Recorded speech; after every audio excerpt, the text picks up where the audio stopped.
难得的好食材，给，好东西。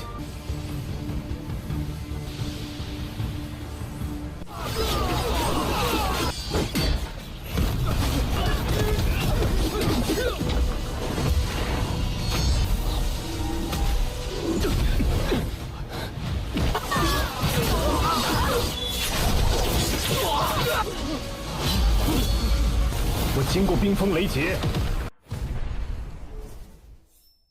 Halo guys, welcome back to Kobe Movie. Dan akhirnya Lord Xiao sudah rilis guys. Seperti biasa malam ini kita bakal menikmati perjalanan dari Lord 1 ini. Pasti udah pada kepo kan dengan kelanjutannya. Apalagi di part 179 hari ini, kita semua bakal menyaksikan gimanakah kehebatan dari Lord Xiao kita yang menjebak ribuan musuh yang menyerang dia guys. Xiao melawan ribuan musuh atau ribuan praktisi kuat. Wow, ini bakalan seru. Jikalau berdasarkan part kemarin, kita semua sudah melihat Lord kita yang bertarung melawan si Raja Kuno alias Tuo Shenzhe. Ini seru sekali pertarungan mereka, saking serunya sampai mimin tidak kedip mata. Ini mata kering nih lama-lama nih. Yang pada intinya pertarungan mereka sangat enak untuk dinikmati dan membuat kita semua tegang ketika menontonnya guys. Walaupun di akhir tetap kemenangan di tangan Lord kita, so maka dari itu kita masuk ke intro ya guys. Hehehe.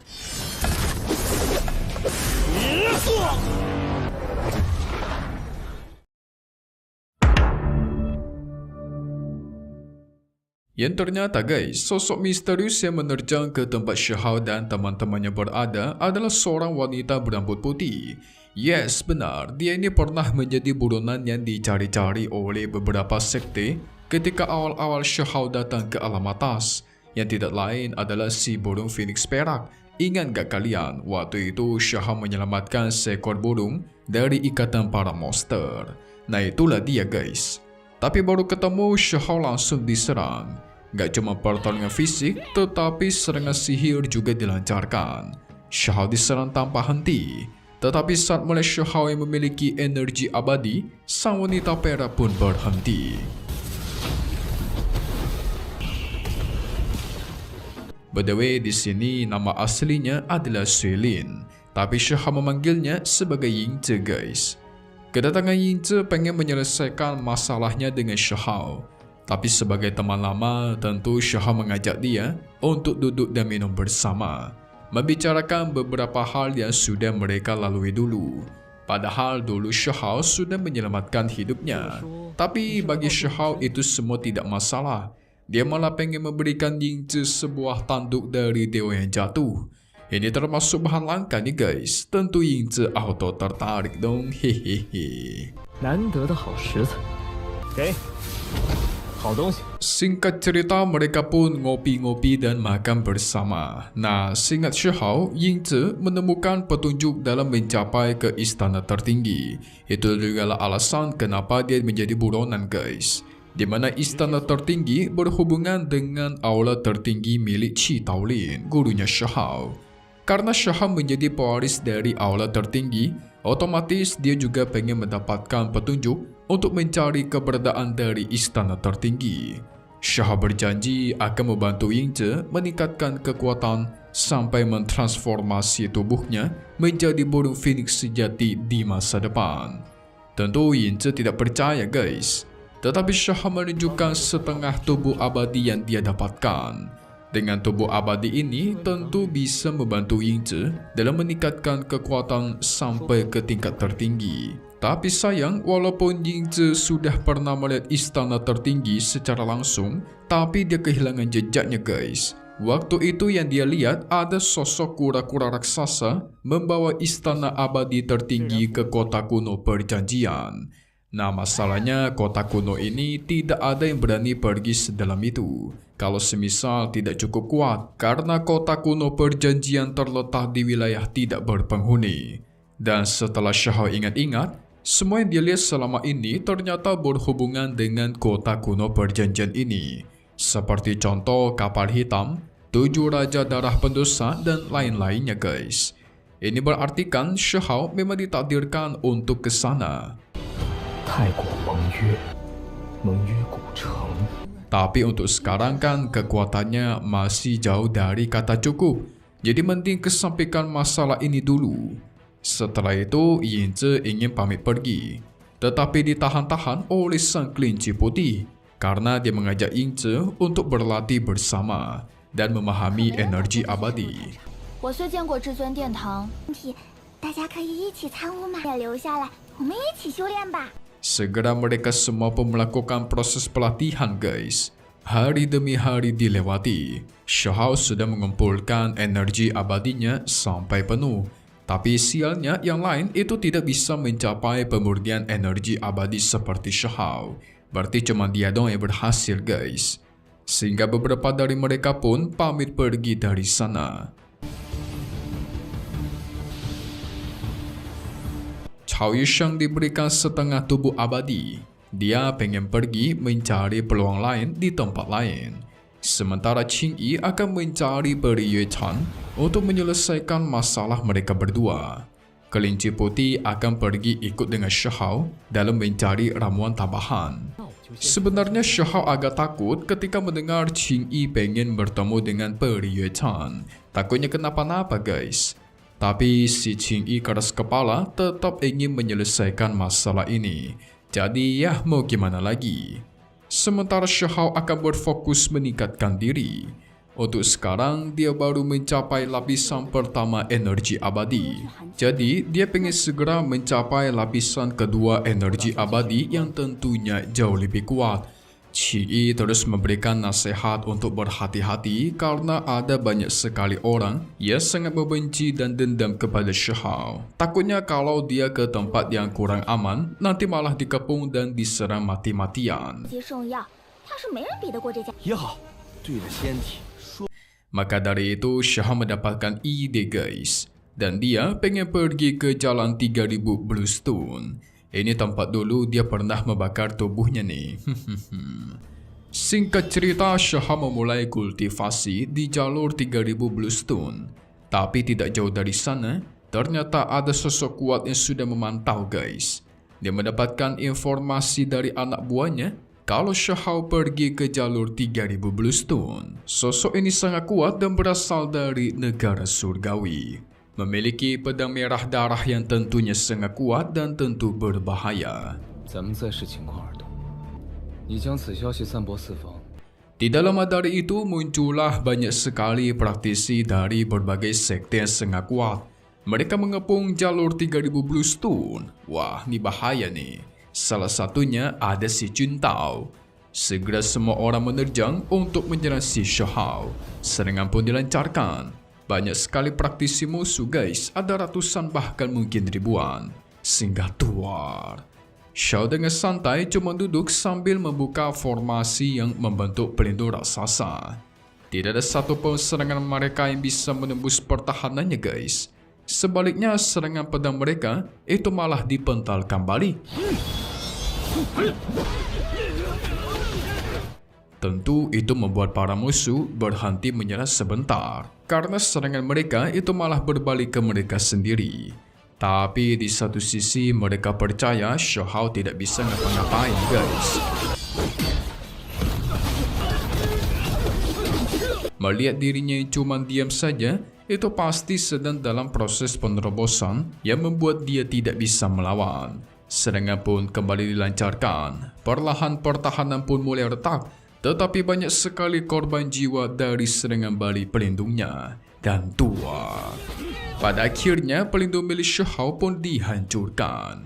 Wait, belum selesai.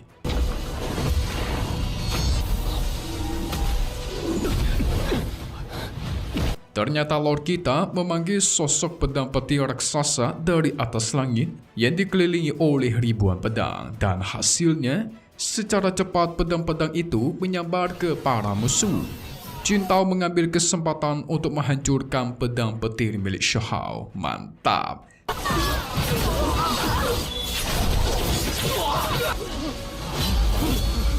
Di sini Juntao ingin mengalahkan Shahao seorang diri, guys, membalaskan dendam Tu Shenzi. Dia menggunakan harta tertingginya untuk menangkap Shahao dan hasilnya Shahao pun ditangkap dan disiksa. Sampai sekujur tubuhnya meledak menciptakan cahaya yang begitu dahsyat, mengartikan dia sudah mati guys. Hehehe. Tapi kata siapa ya? Dikira itu tubuh asli, ternyata bukan. Ternyata ini semua cumalah jebakan buatan Shahou. Ketika tubuh palsunya itu hancur, segera muncullah formasi pembantai raksasa dari bawah tanah. Muncullah petir tanpa henti yang langsung menyambar pada Kuroco. Tidak ada satupun yang bisa lolos. Cuma beberapa orang kuat saja yang bisa meloloskan diri dari jebakan ini. Tapi si Juntao meninggal guys, menyusul Tu Shenzhe. Hahaha. Tersambar petir sampai tidak bisa bergerak, mampus.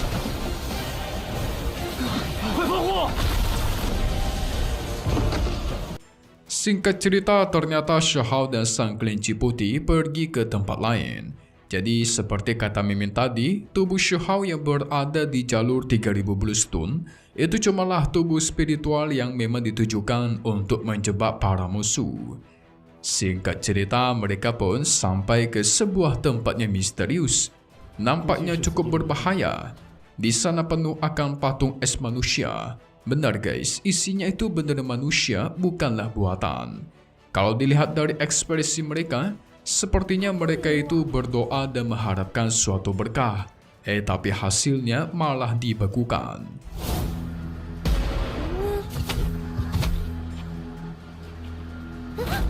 Kalau diperhatikan, sepertinya mereka ini rata-rata penduduk asli yang berasal dari sini, bukan praktisi dari dunia luar. Shahou melihat di depan ada semacam altar. Ketika dia menghampiri ke tengah, tiba-tiba altar di sana aktif dan tua. Energi abadi terpancar dari altar itu. Menyadari ini bahaya, Shahou pun langsung membentuk pelindung. Di sana ada semacam es yang bisa menyerang jiwa mereka guys. Bahkan si batu dewa aja sampai masuk angin bersin-bersin dia guys. Hehehe. Kok batu bisa masuk angin ya? Gimana ceritanya tuh? Tapi gak lama dari itu, gunung di sana pun tiba-tiba longsor. Menjatuhkan berbagai batu es yang begitu besar. Ini adalah badai es. Shahou segera kabur bersama teman-temannya. Sialnya dalam proses kabur itu, sang kelinci putih terkena serangan. Membuat Lord kita tidak ada pilihan selain bertindak untuk menyelamatkannya sampai harus menggunakan energi abadi dan pedang abadi ditambah kekuatan guntur maksimal. Bencana guntur melawan bencana es, manakah yang lebih kuat nih guys? Adu kekuatan terus terjadi dan tuar.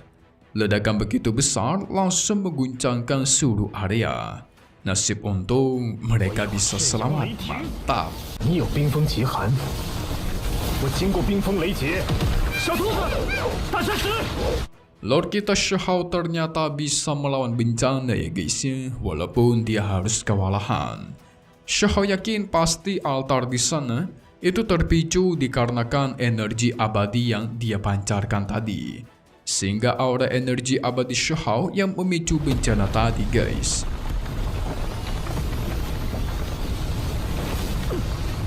Tapi lagi asik berdiskusi, tiba-tiba muncul lagi bencana lainnya dari atas langit.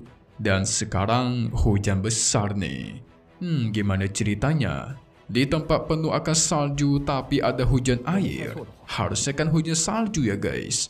Wah, ini bencana dari siapa lagi nih? Kira-kira bakal muncul musuh apakah di sini ya guys? Hehehe.